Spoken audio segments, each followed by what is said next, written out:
Hi y'all, this is Philippe the Learn to Grow guy. Today I'm working on a natural fertilizer utilizing the weeds that I pick from around the garden or around the property. Now here's what I did yesterday. Yesterday I was mowing around where the berries are on the other side, and around each of the berry bushes there was a whole lot of weeds in that area. Okay, and so basically what I did was that I pulled all those weeds and then I put them in a bucket. Now, after I put them in a bucket, the main thing is that I'm supposed to put the water into it, okay? And I'm going to show you something. This bucket here is waterless. I haven't put water into it yet, but this is the other bucket that I pulled with the grasses and weeds and whatever else that I pulled out.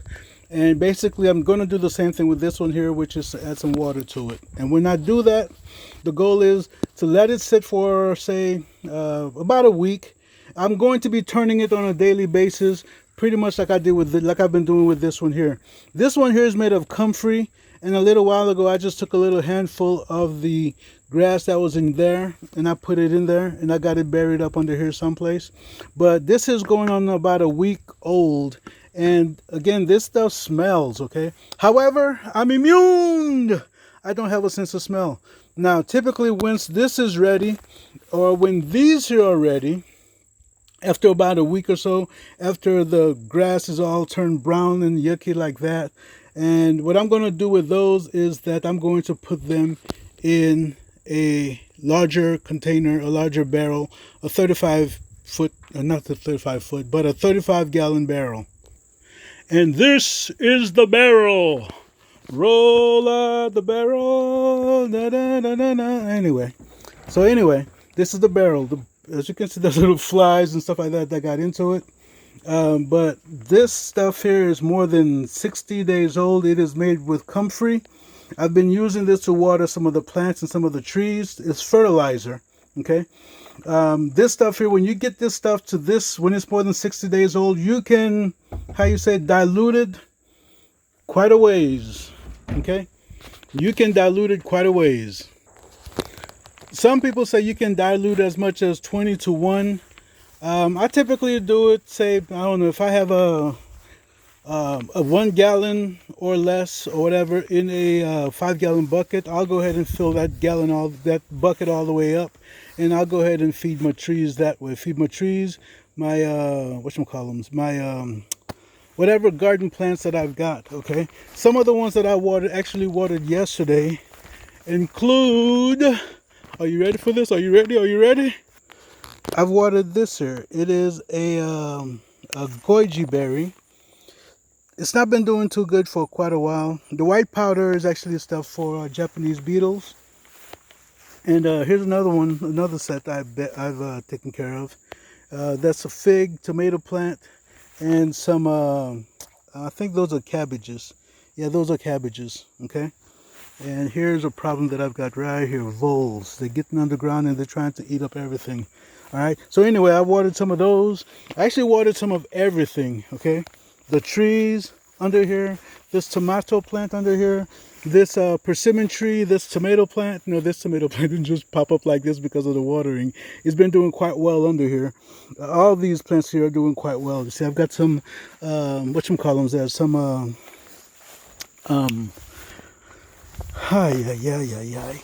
okay, I've got some Blue Hubbard. Oh man, I've got a lot of stuff growing under here. Okay, I've got stuff growing under here, and so here's another Blue Hubbard squash. All right, everything is growing. This actually has a few tomatoes in it, and that groundhog that's been eating up my tomatoes, like it had done with this one here and various other tomato plants all throughout this garden. See that? I don't know if you can see that mark or not. Right there I'm referring to. Okay, that's where it was eaten.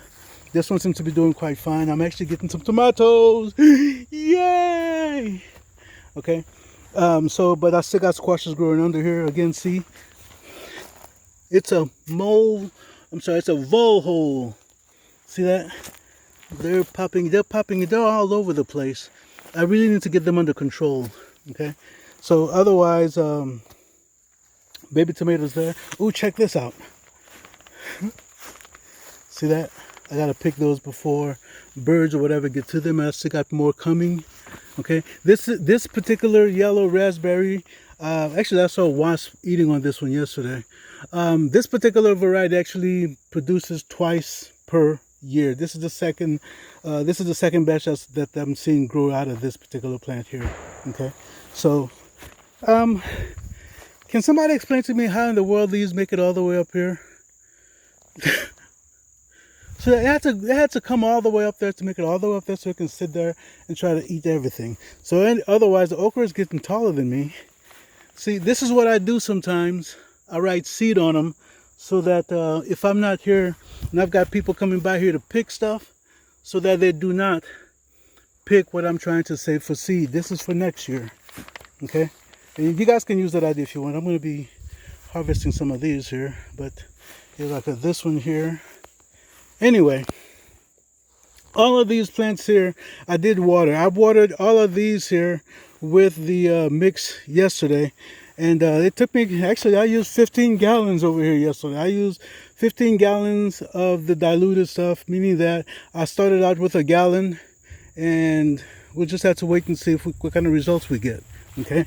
And I didn't get into here too much to do too much of anything, because the vines are all throughout and I didn't want to step on stuff and kill more stuff, you know. I've been killing a lot of stuff and I don't want to do anymore. I think a lot of this is because I stepped on certain vines to kill stuff off. But nonetheless, you have stuff like drilling into your plants, like various vine borer beetles that drill into things and actually kill your plants off that you worked so hard in planting. But at least the beans are still there, and I need to check this to see whether or not this thing is still alive or not. Let's see what we can see. Well, the branch is still okay, so I'll leave that alone, let it continue growing. And I'd imagine I'll do the same with that one that's hiding over there. And there's a real small one there that I think I'm going to leave alone for now, and we'll see what happens. So otherwise, the bean seems to be doing just fine. Well, anyway, but I didn't water these. The only things like I said, I watered was the okra and everything over there in that field over there with the berries. Okay, so, but I still enjoy just walking through the garden to see what needs to be done. So, but otherwise, what needs to be watered with that particular fertilizer, these grapes. I'm hoping to get these grapes watered because the Japanese beetles actually took a toll on them. Okay, they actually took a toll on the grapes, and new leaves are coming up. I want to make sure that they have plenty of whatever they need so that they can continue to thrive. Okay, this squash here is very similar. It's the same one as that one growing down there. That one which is maturing down there. And otherwise, I need to water those as well. And otherwise, oh, I did water the peppers and such, but y'all, I'm still having problems with certain ground running animals like rabbits.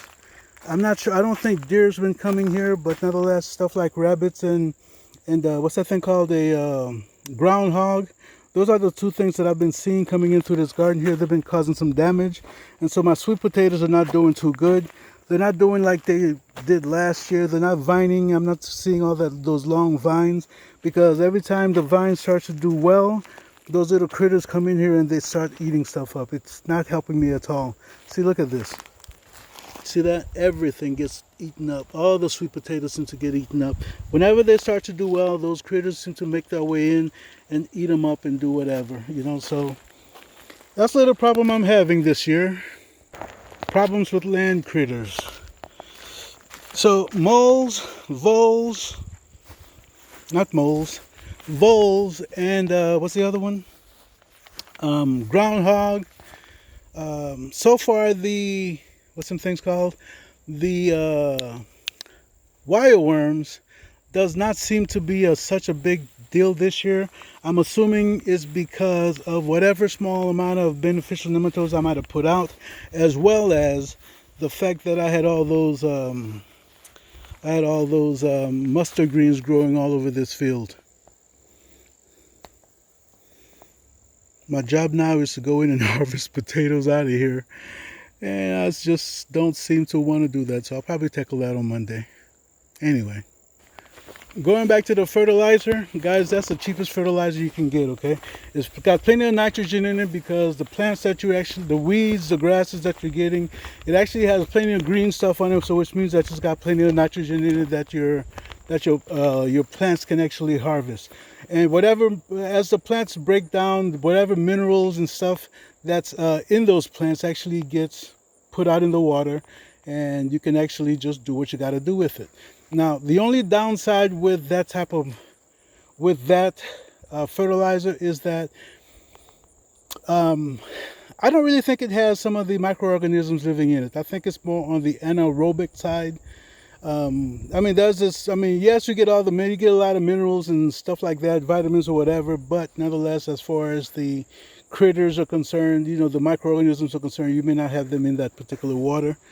But somebody can check me on that. If I'm wrong, please let me know. I don't have a problem with being corrected, so somebody else can confirm that. But the best thing to do as far as composting is concerned, you should check out Billy Bond on the permaculture pimp daddy, as he calls himself.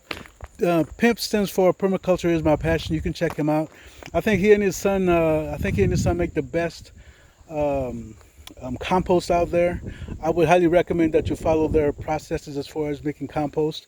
Their stuff is so good that it's actually able to, you can make one batch and it'll last you the whole year actually, because if you can make some extract out of it, get some of that compost tea out of it, you can fertilize your plants, spray the stuff on the leaves, and then you can take that same fertilizer you used to make the tea, toss it back into your compost pile, and you will actually get inoculated by the microorganisms that's in there. And so you can have one batch of compost that actually lasts you all year long. So you can check them out on permaculture. It'll come to me. I did an interview with Billy Bond back earlier over in North Carolina when he was trying to help remediate some of the soil out there, and he used some of his compost mixed with some other stuff that he's got ready now that took out some of the radioactivity, that took out the chemicals in there, and the soil out there is way better than it was even before the flooding that happened in North Carolina. But you can check him out. I'll put his link in the notes down below, in the comments down below. I'll put his link there, as well as a link to that interview that I did with him out there when I went out there to give him a helping hand. All right. So that's basically it.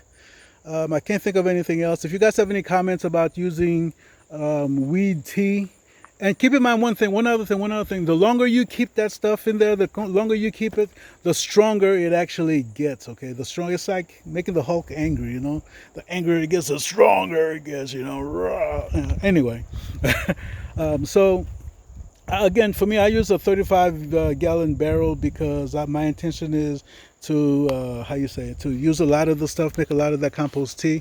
And like I said, the longer you have it, some people, I think the Chinese, I think it is, they have that stuff that lasts for years. They make a batch that lasts them for years, okay? I mean, check out what I've got. Besides the weeds I can pull from around plants and stuff, I got plenty of comfrey, y'all. I got plenty of comfrey. Check this out. See that? Comfrey. Check that out. You see that growing down that way? Comfrey. Okay? Check around the apple trees over there, the fruit trees. I got comfrey. I got comfrey growing everywhere. Okay? Including in front of the cabin right there. I don't know if you can see that or not. See that? I got comfrey. I got plenty of comfrey everywhere. And comfrey, this video is going to be longer than I anticipated. And comfrey, one of the things about comfrey is that it will go down and pull out minerals from deep under in the earth, and it'll bring them up, and that's why I have them around my apple tree, so I can chop them up and drop them. I typically do that. I'll do that a couple of times a year, maybe 2 or 3 times a year, depending on how vigorous the stuff is growing, But comfrey, like I said, lots of minerals and stuff, and you can make that weed tea with them, and you have that's good. How you say? That's some good and cheap and very inexpensive fertilizer that you can make, because all you're using is just your weeds that you pick, the grass clippings that you have, and putting water in, let it sit and stir it up every day or every couple of days. I like to stir mine every day, except for during Sabbath time. But okay, I stir mine 6 days a week. Okay, so anyway, that's all I got for you guys, and y'all take care. Peace.